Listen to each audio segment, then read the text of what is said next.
너희를 위하여 같은 간절함을 디도의 마음에도 주시는 하나님께 감사하노니 그가 고난을 받고 더 간절함으로 자원하여 너희에게 나아가고 또 그와 함께 그 형제를 보내었으니 이 사람은 복음으로써 모든 교회에서 칭찬을 받는 자요. 뿐 아니라 그 동일한 주의 영광과 우리의 원을 나타내기 위하여 여러 교회의 택함을 받아 우리가 같은 은혜의 길로 그와 같은 하는 자라. 이것을 조심함은 우리가 맡은 이 거액의 연보에 대하여 아무도 우리를 비방하지 못하게 하려 함이니 이는 우리가 주 앞에서뿐 아니라 사람 앞에서도 선한 일에 조심하려 합니다.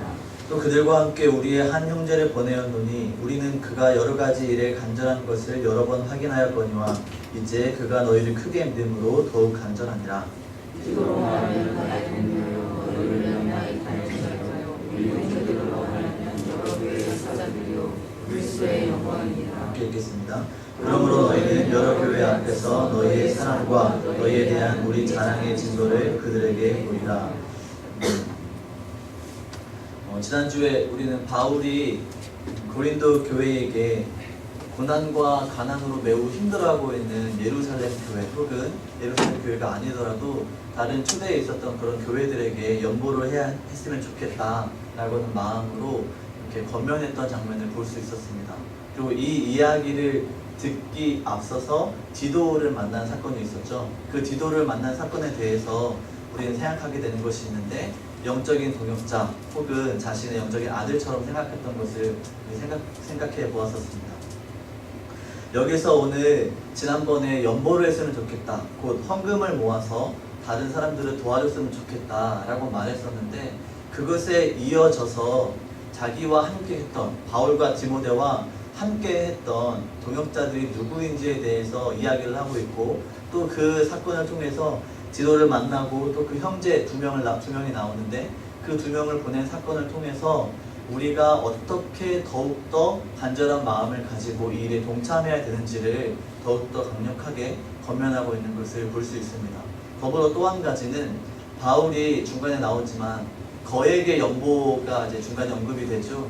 그 거액의 연보, 뭐 얼마가 되는지는 모르겠지만 좀 많은 분량의 돈이었던 것 같습니다. 그 돈을 가지고 자기가 이렇게 훔치거나 숨기거나 뭐 횡령하지 않았다는 그런 자신의 사도직을 강조하기 위해서 더욱더 강력하게 말을 하고 있고 또 그것을 기준으로 인해서 거액의 그 연보가 어디에 쓰였는가 혹은 어떻게 관리하는가를 어떤 사람을 세워서 내가 이 일을 감당했는지 내가 보여주고 있다는 것을 지금 바울이 이 본문을 통해서 보여주고 있습니다.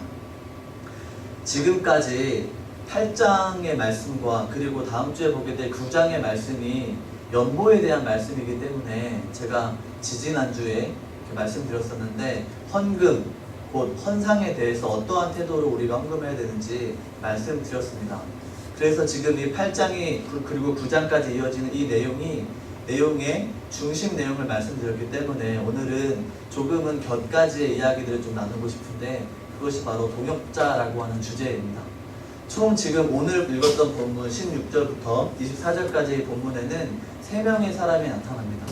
바울과 디모데가 이 고린도서를 썼다고 하고 있죠.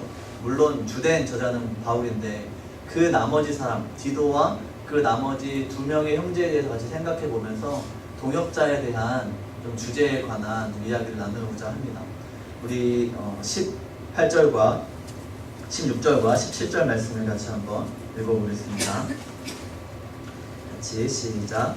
너희를 위하여 같은 간절함을 디도의 마음에도 주시는 하나님께 감사하노니 그가 권함을 받고 더욱 간절함으로 자원하여 너에게 나아갔고. 여기까지가 디도에 관한 이야기입니다.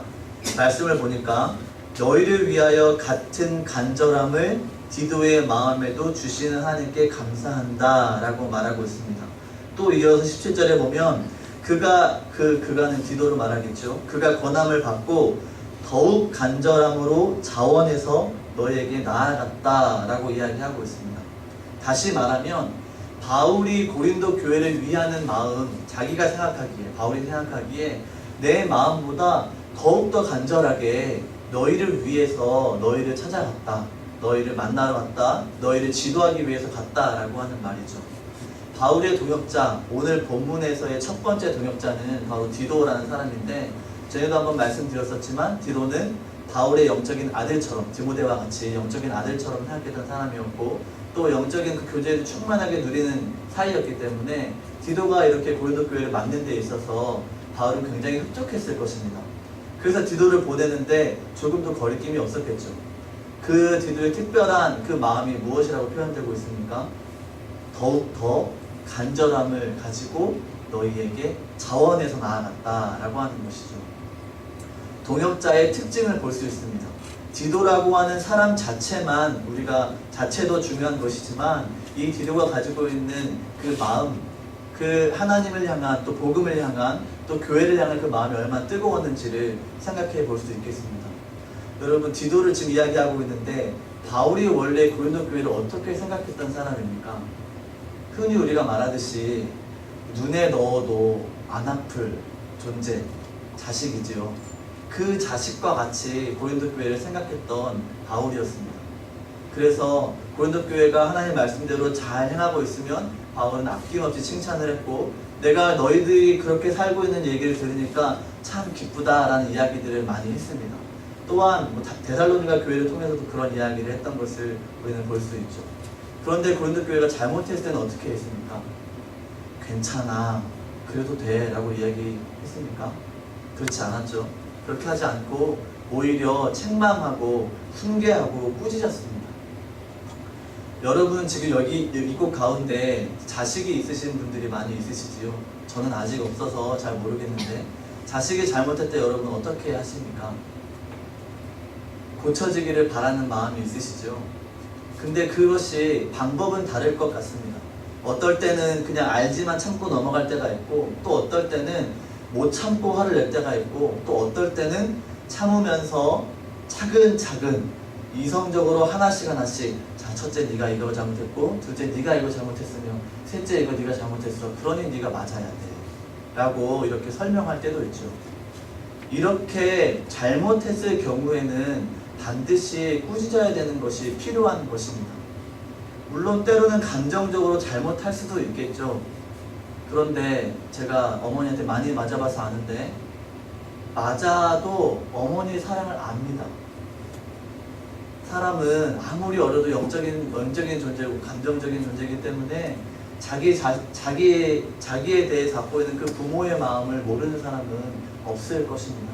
만약에 그런 자식이 있다면 돌연변이나 변태라고 생각하시면 되고, 너무나 안타까운 것이라고 생각하면 되고, 정말 자식은 부모가 사랑하는 마음으로 나를 이렇게 심하게 때리더라도 그 마음을 알기 때문에 이해합니다. 제대로 된 자식이어야만 하겠지만 그런 일들이 있는 것이죠. 이렇게 부모가 자식을 대할 때에 잘못된 길로 갈 때에는 반드시 초달을 해야 되고 채찍을 들어야 되는 것이죠. 그렇게 하지 않는 부모는 어떻다고 자문이 말하고 있냐면 그 자녀를 사랑하지 않는 것이다 라고 말하고 있습니다. 바울은 그렇게 고린도 교회를 사랑했는데, 디도가, 바울의 판단에는 디도가 더욱 간절함으로 너에게 나아갔다라고 이야기하고 있습니다. 자신의 동역자에 대한 정말 최고의 편이라고 할 수 있겠죠. 이어서 이제 두 번째 사랑을 볼 텐데 18절 19절 말씀을 같이 한번 보겠습니다. 18절 19절 시작. 또 그와 함께 그 형제를 보내었으니 이 사람은 복음으로써 모든 교회의 칭찬을 받는 자요, 이뿐 아니라 그는 동일한 주의 영광과 우리의 원을 나타내기 위하여 여러 교회의 택함을 받아 우리가 맡은 은혜의 일로 우리와 동행하는 자라. 아멘. 여러분, 18절 맨 처음 보니까 그 형제를 보내었다라고 얘기하고 있죠. 디도와 함께 한 사람을 더 보냈다는 얘기입니다. 이 사람은 누구일까요?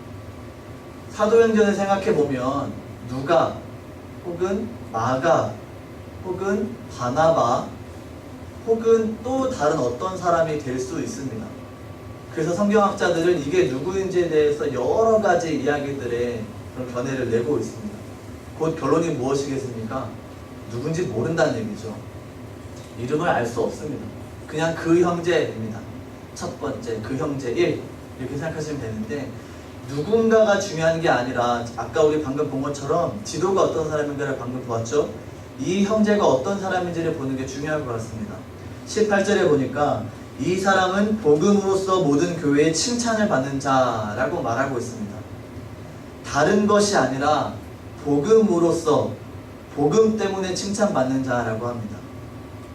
조금 더 간단히 말하면 복음을 전하는 일에, 선교하는 일에, 전도하는 일에 열심히 했기 때문에 칭찬을 받았다라고 볼 수 있겠죠. 또 19절을 보니까 그뿐 아니라 더 있다고 하죠. 중간에 보십시오. 여러 교회의 택함을 받았다라고 말하고 있습니다.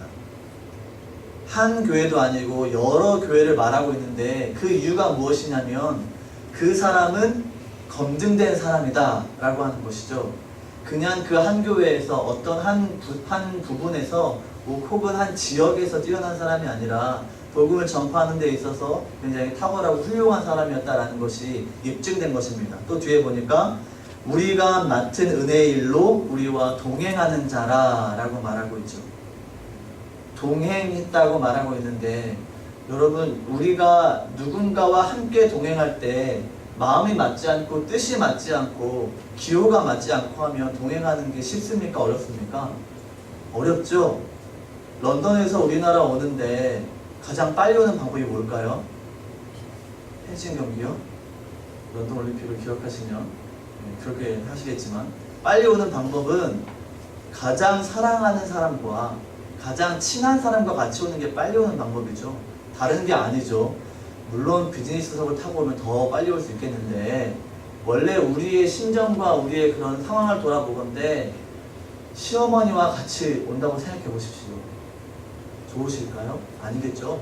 내가 가장 사랑하고 가장 친하고 얘기 잘 통하는 친구랑 오는 게 가장 좋겠죠. 바울은 그 두 번째, 디도 다음에 두 번째죠. 이 형제에게 평을 하기를 여러 교회에서 확인된 사람, 그리고 우리와 지금까지 뜻이 맞아서 같이 했던 사람이다 라고 하는 걸 말하고 있습니다. 그런데 20절과 21절에 보니까 이런 이야기를 덧붙입니다. 한번 보십시오. 제가 읽겠습니다. 이것을 조심함은 우리가 맡은 이 거액의 연보에 대하여 아무도 우리를 비방하지 못하게 하려 함이니 이는 우리가 주 앞에서뿐 아니라 사람 앞에서도 선한 일에 조심하려 함이라. 조심한다고 말하고 있죠. 왜 그 사람을, 그 형제를 여러 교회에게 확인을 받을 필요가 있었는가라는 것이죠. 이 거액의 연보를 그 사람에게 담당시켜서 다시는 너희가 오해하는 것처럼, 다시는이 아니고 너희가 오해하는 것처럼 그런 잘못된 일, 돈을 횡령하는 일, 헌금을 돌리는 일, 그런 일은 없을 것이다 라는 것을 확인시켜 주고 싶었던 것입니다. 바울의 심정은 정말 고린도 교인의 연약함들을 인정하면서 고린도 교회의 교인들이 상처받지 않고 마음 상하지 않고 선한 일에 계속해서 열심을 내기를 원했던 것입니다. 그래서 이 두 번째 형제를 보였던 것이죠.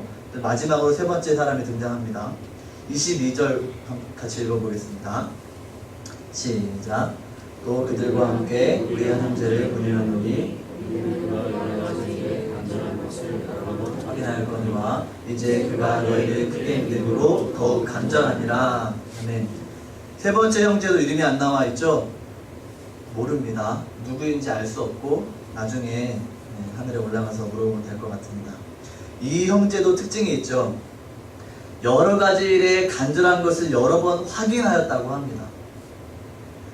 여기서 확인했다라고 말하고 있는데 이 어원을 좀 보면 시험에서 검증하게 되었다라는 말입니다. 다시 말하면 바울이 지금 그 거액의 연보, 그리고 또 고린도 교회와 바울 사이가 조금 어그러져 있지 않았습니까? 그런 관계들 때문에 이 세 번째 사람도 여러 번 시험하고 확인해서 이렇게 보내게 되었다라고 이야기하고 있는 것이죠. 지금까지 디도와 두 명의 형제를 살펴보았는데 여러분, 이 세 명을 통해서 우리는 바울의 동역자가 어떤 사람인지를 좀 생각해 볼 수 있겠고, 또 우리에게 이것을 적용해 본다면 내 주변에 이러한 동역자가 있는가 라고도 생각해 볼 수 있겠습니다. 간단히 말하면 내 파트너, 내 친구, 믿음의 친구, 믿음의 파트너, 믿음의 동역자가 어떠한 사람인가, 혹은 누가 있는가, 혹은 내가 다른 사람들에게 어떠한 동역자로서, 어떠한 친구로서 있는가를 돌아볼 필요가 있겠습니다.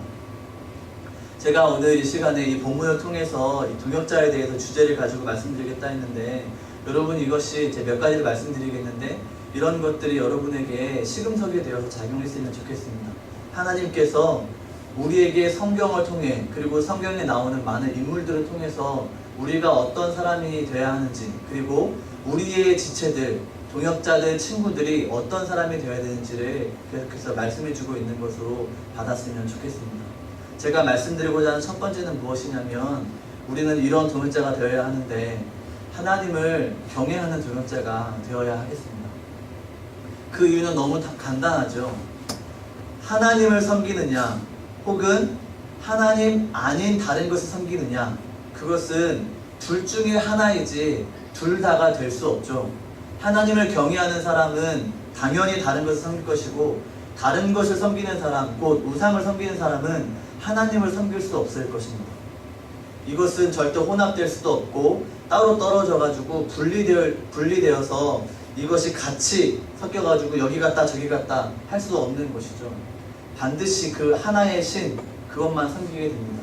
근데 여러분, 제가 한 가지 말씀드리고자 싶은 게 무엇이냐면, 하나님 말고 다른 것을 섬기는 그 사람의 마음의 중심에 무엇이 가득 차 있겠습니까?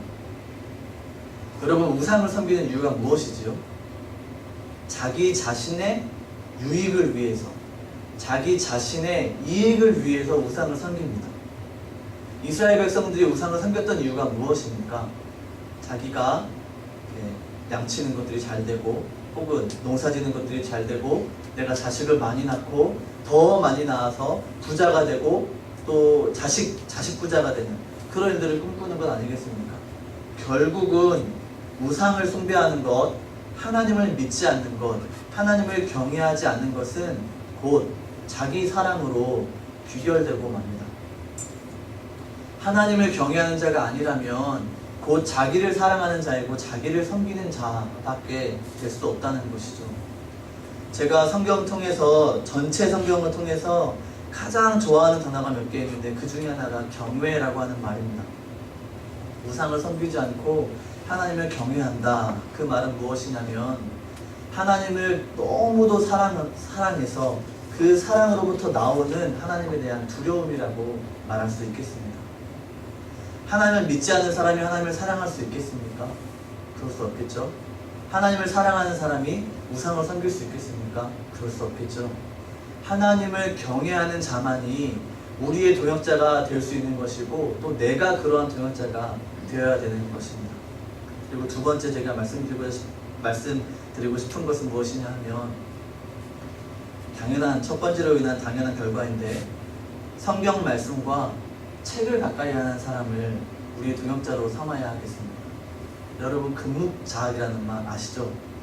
금묵자흑, 먹을 가까이 할수록 검어진다는 뜻이죠. 그래서 우리 부모님들은 자식들에게 이야기할 때 뭐라고 얘기합니까? 야, 너 쟤랑 놀지 말고 얘랑 놀아. 쟤 전교 30등이랑 놀지 말고 1등이랑 놀아. 이렇게 이야기하죠. 보통 그렇게 이야기하는데 안 하시는 건 맞지만, 네, 하실 거예요. 그 이유가 무엇입니까? 그 나쁜 친구들의 영향을 받지 않아야 된다는 말이죠. 그런데 우리는 때로 등에 칼을 맞죠. 내 자식이 그런 먹일 수도 있다는 것이죠. 다른 자식이 아니고 내 자식이 그럴 수 있기 때문에 우리는 더 주의해야겠지.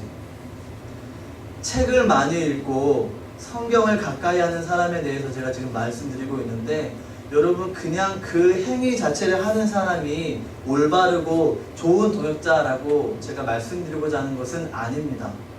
많이 읽고 또 깊이 파고 그런 일들을 한다고 해서 그 사람이 좋은 동역자는 아니지요. 왜냐하면 그 책을 통해서 자신의 이익만 삼고 자신의 유익으로만 삼아서 다른 사람들에게 자랑할 거리로 삼아서 자기 지식을 끝까지 다른 사람들에게 강요하고 자랑하는 사람이 있기 때문입니다. 그런 사람들에게는 책을 많이 읽는 것도 필요 없고 성경을 많이 읽는 것도 필요 없습니다. 왜냐하면 그 성경이 오히려 독이 되는 것이기 때문입니다. 정말 책을 가까이 하고 성경을 많이 읽는 사람은 어떤 태도로 나타나냐 하면, 하나님 앞에 더 엎드려져서 더 온유해지고 더 겸손해지고 더 사랑이 많아집니다. 그러나 불의는 기뻐하지 않습니다. 잘못된 것을 보면서 괜찮다라고 넘어가는 사람도 아니겠지요.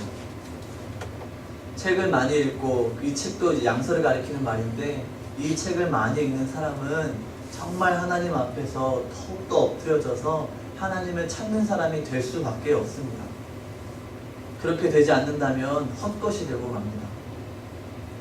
여러분 주변에 성경을 가까이 하고 책을 가까이 하는 사람 얼굴을 한번 떠올려 보십시오. 있으십니까? 다른 어떤 세상적인 사조를 가지고 그것에 박식한 사람 말고, 그런 사람 말고 정말 주의 말씀에 합당한 그 지식을 가지고 그 지식으로 충만히 하나님의 뜻에 따라 살아가려고 하는 그런 사람 말입니다. 그런 사람을 한번 떠올려 보십시오. 그런 사람을 친구로 삼으십시오.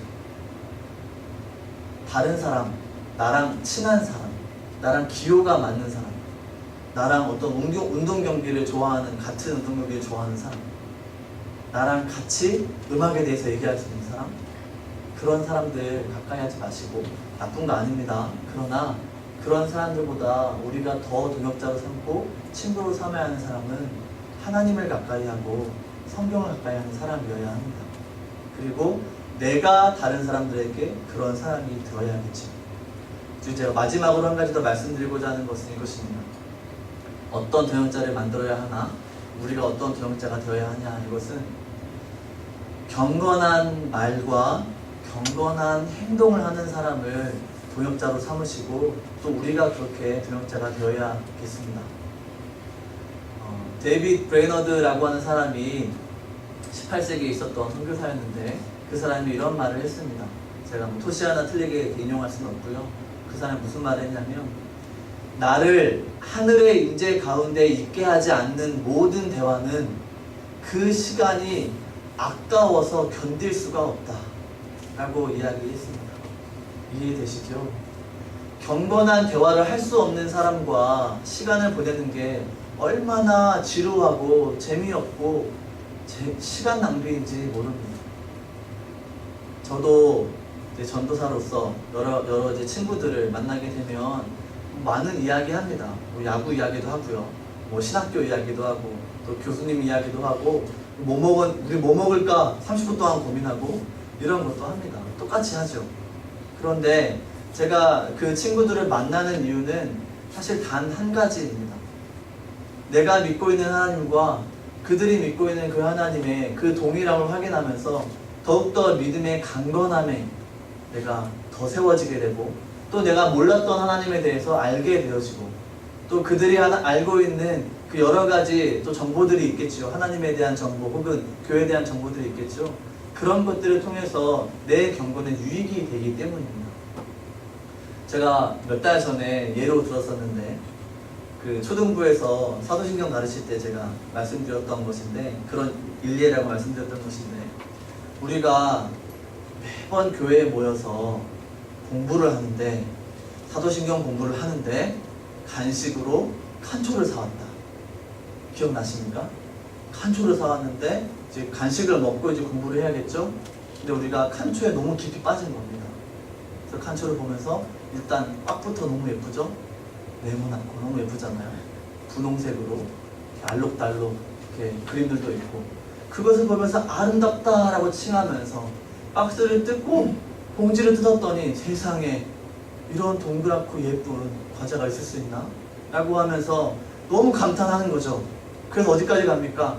맛을 봅니다. 맛을 보고 와, 녹는다. 이 칸초의 부드러움은 어디서 오는 걸까?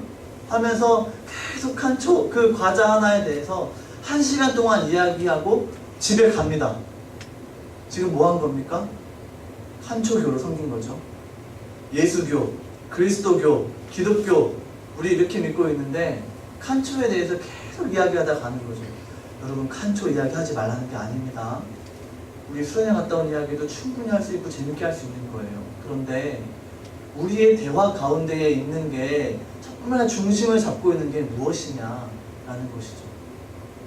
우리의 중심에서는 다른 사람들을 볼 때에 정죄하는 것이 아니라, 아, 저렇게 살아야겠구나 하는 마음들, 주의 뜻대로 살아야겠구나 하는 마음들을 갖고, 또 다른 사람들은 우리를 볼 때, 아, 저 사람처럼 사는 것이 하나님 뜻대로 사는 것이구나 라고 하는 걸 깨닫게 해줘야 되는 것이죠. 우리 주변에 있는 동역자들, 친구들을 다시 한번 생각해 보십시오. 나의 가장 친한 친구는 나와 만나서 무슨 이야기를 하고 있는가? 결혼하신 분들은 남편이 될 수도 있고 아내가 될 수도 있고, 혹은 이제 미혼이신 분들은 내 친구 혹은 뭐 형, 뭐 오빠, 누나, 동생 여러 가지가 있겠죠. 그 친한 친구와 내가 나눈 대화가 어떠한가 한번 생각해 보십시오. 제가 여러분에게 한 가지 도전하고 싶은 것은, 정말 하나님 앞에서 더욱더 경건하게 살고자 애쓰신다면 정말 내 옆에 가까운 동역자를, 하나님과 가까운 사람을 삼으시길 바라고, 또 그 사람을 삼았을 때 나에게 미치는 그 유익을 또 다른 사람에게 흘려보내는 자가 되었으면 좋겠다 하는 것입니다. 관계를 통해서 우리는 계속해서 신앙에 물려져 가고, 물론 중요한 것은 계시의 말씀이지만 그것이 대대로 이어져 가는 것은 우리의 관계가 얼마나 중요한지를 보여줍니다. 우리가 어떤 사람들과 관계를 맺고 있느냐, 바울과 디모데와 그 형제가 그 관계를 깊이 맺었던 것처럼 우리도 다른 사람들과 관계를 맺을 때 어떤 사람들과 맺고 있느냐가 어찌 보면 내가 어떤 사람인지를 보여주는 것일 수도 있습니다. 그렇죠. 친구를 보면 그 사람은 안다라고 말을 하죠. 그런 것처럼 내 친구 정말 신실한 사람 뽑아가지고 나도 그런 사람처럼 보이게 해야지, 그런 의도가 아니라 정말 하나님 앞에서 내가 하나님 뜻대로 살고자 하는 마음으로 그런 친구들을 삼는 것, 그 동역자를 삼는 것이 우리에게 굉장히 필요하고 또 중요할 것 같습니다. 우리 한 가지 말씀 좀 찾아보겠습니다. 로마서 12장 16절 말씀을 찾아보겠습니다. 조금만 앞으로 넘기시면,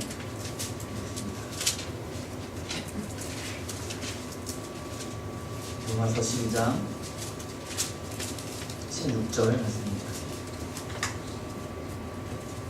자, 한번 읽겠습니다. 시작. 서로 마음을 같이하며 높은 데에 마음을 두지 말고 도리어 낮은 데 처하며 스스로 지혜 있는 채 하지 말라.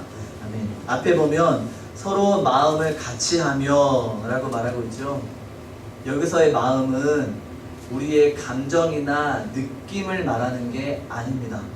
그걸 말하는 게 아니라, 영어로 말하면 마인드인데 우리 마인드 많이 이야기하죠. 정신 상태라고 말할 수 있겠죠. 뭐 스피릿이라고 말도 하는데, 그런 정신이 같이 가야 된다는 말입니다. 물론 그런 것들을 배제하는 것은 아닙니다. 같이 기쁠 때 기쁘고 함께 울 때 우는 그런 친구가 필요하다는 것을 배제하는 것은 아닙니다. 그러나 여기서의 마음은 하나님께 주목된 그 눈과 마음을 가진 그 사람과 함께 한다는 의미에서의 마음입니다. 하나님을 향하여 있는 그 마음을 가진 사람과 같이 하라는 말이죠. 마치 이 바울이 주석처럼 다른 곳에 말한 데가 있는데 한 군데만 더 찾아보겠습니다. 고린도전서 1장 10절 말씀입니다. 고린도전서 몇 장만 넘기시면 됩니다. 1장 10절 말씀. 방금 읽었던 말씀이 거의 주석과 같은 말입니다. 한번 읽어보겠습니다. 시작. 형제들아, 내가 우리 주 예수 그리스도의 이름으로 너희를 권하노니 모두가 같은 말을 하고 너희 가운데 분쟁이 없이 같은 마음과 같은 뜻으로 온전히 합하라 라고 말하고 있죠. 같은 마음을 가지고 행하라, 같은 말을 하라, 같은 뜻을 품어라. 이것이 바울이 권면하고 있는 바입니다. 고린도 교회에 분쟁이 있었을 때 바울은 다른 말 할 것이 없었습니다. 오직 하나님을, 그리스도를 주로 삼으니 교회가 그리스도의 말씀에 다 헌신하여서 그 말씀에 따라 같은 뜻을 가지고 같은 말을 하며 같은 마음을 갖는 것, 이것이 우리에게 주어진 과제라고 말할 수 있겠습니다. 같은 마음을 가지고 동역자를 구하시고 또 그 같은 마음을 가지고 나를 찾는 사람이 있도록 우리 살았으면 좋겠습니다. 하나님께서는 우리에게 다른 것 요구하는 것이 아니라, 이 땅에서 성공하고 잘 먹고 잘 사는 걸 요구하는 것이 아니라 경건하게 살기를 요구하시거든요. 그거 하나밖에 없습니다. 바울이 두 동역자를 보냈던 것도 다 그런 이유 때문이었습니다. 고린도 교회에게 거액을 받아서 다른 교회를 도와줌으로 바울의 이름이 드러나고자 했다? 아니죠. 그런 거 아니죠.